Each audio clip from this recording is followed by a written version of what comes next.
Out in Brookfield, Mass. I am standing in front of this. Here stood the first and second meeting houses, first burned by Indians, August 4th, 1675. And the stone was put in October 16th, 1777. As you can see, many farm field lands fulfill this area. I'm on a very narrow road surrounded by farmland.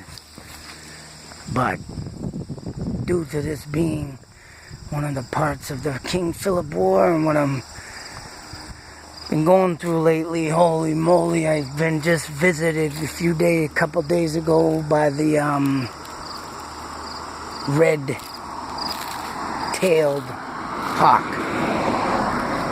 And that is a messenger for the Indians, a sacred bird, second in command, as you would call it, to the Indians, is what they would call it, from the eagle. And due to this happening and all this stuff, and these feelings I've been getting, man, and I just have been secluding myself lately because of this. And I just can't believe what's been happening to me. It's just insane. And can't be too long with this one. But, and as you can hear, there's the blackbird crow, another bird of the family of the raven, which also I have been visited by at an Indian site in Templeton, Mass. But the story goes here, this is the first town hit by the Indians in the King Philip War. And they burned this whole town, all of it. They burned it. And like I said, I can't stay too long because there's a farm here. If you do happen to come out here, please respect the farmland and of course the farmers that own it. But the stone was placed on their property, as you can see where I started my video. But I had to document this due to the fact that I've been doing every point of interest I could find so far. In the book I read, The Great Powwow. But like I was saying, this was the first place of attack. And due to the attack, and I'll say it in all my videos from here on out, is due that the English started to become greedy, with what they wanted out of the Indians. And I just went over a part in the book I'd like to say quickly. And you can go about saying what you will, what started this war, but honestly, if you think the war was started because of the Indians just not liking the English. No, the war was started because the English started ripping off the Indians. And the first person in the story talks about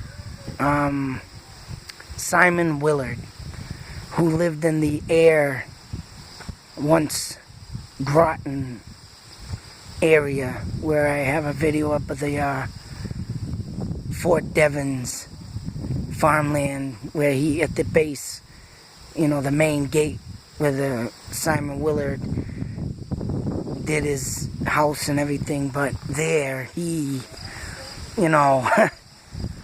traded an Indian for 3 acres of land, a hat, a coat, shoes, socks, and some other miscellaneous things that was just nearly worthless compared to what the land is worth now, or even back then. 3 acres of land, it said. And you can wonder why the Indians started getting mad, because a lot of acres getting taken up, and then not giving back anything. And then they had to take their guns back from the Indians, and they started doing all this stuff to the Indians. You wonder why they came out and did what they did. Started a war, because they were losing everything, and they knew it. The Indians were not that great of educated people, but they were very, very smart. You don't need book education to live on the streets. And I can tell you right now, anybody educated from a book cannot survive on the streets. That's why they live in their high rises and in their rich communities. Because you come my way, the Indians' way, live in the wild, you'll understand why survival is what you can get and take. And that's what the Indians did. What they got, they took. But they got overtooken.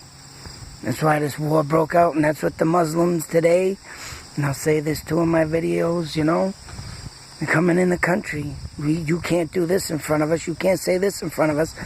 It's going to come down where we're speaking Muslim because we're disrespecting them with our English language. It's just disgusting. It's overrated. And 500 years ago, this year, that happened too, to the Indians. And that's why I started this story, these points of interest, to come here and give my honors to the great Chief Metacom and his tribes of people that even the Indians didn't even like each other back then. But when he came forth, and unbelievably, they all came forth with him. And that's the thing about him that's just amazing, of 500 years ago and where we've evolved to now and how it looks. How do you think they lived and what they went through? It's just nuts. But like I said, this is an honorable moment. I mean, many lives were lost, English praying Indians, during this Brookfield massacre.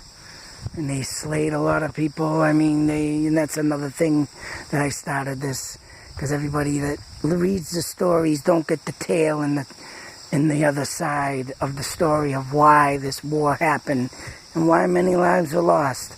Just like today, they're coming in, taking us over, we go to war.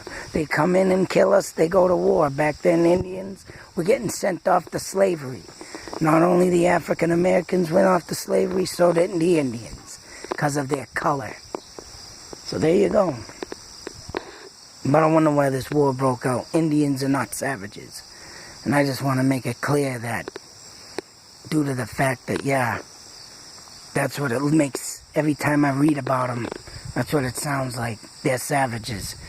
There's two sides to every story. And I am telling the story in its entirety and in the way it should be told, due to the book that I've read of Sarah Garcia's The Great Powwow. There are other points of interest I will be getting to. Next stop, I'm hoping to get to Deerfield, Mass, to find the Bloody Brook. And then there's another point I gotta get to, but this was definitely one of them. And this was a phone call away that I got to a historian, but driving out here was an instinct. Something was drawing me this way the other day, and I was forgetting that part of the story, but it all flooded my head. And here I am, on this same road 500 years ago that the King Philip War first started. And from here on in, I'm going to stop calling it the King Philip War. It will be known as the Metacom War due to the Indian name and not his English given name, in honor to him. That's the way I will respect him from here on out. But if I have to say that, I will, but I'd rather stick with the Metacom War.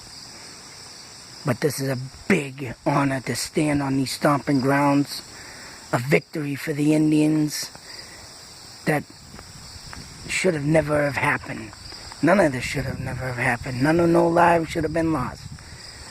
But just like the English, they got greedy. They were supposed to come from England, old England, to come to New England due to the facts of the laws that they were given out in the old England and blah, blah, blah. But when they got here, they took the laws of old England and turned them on the Indians. So, other than that, I took a picture of the marker stone. It will be in my thumbnail in this video.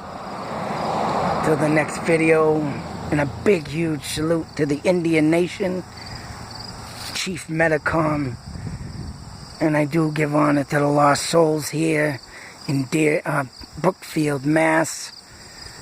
May you all rest in peace. But may you all sit and wonder in eternity beyond the grave and think of what a senseless war this was and how you could have prevented it from ever happening. Shame on you for getting greedy and taking the rights away from the Indians.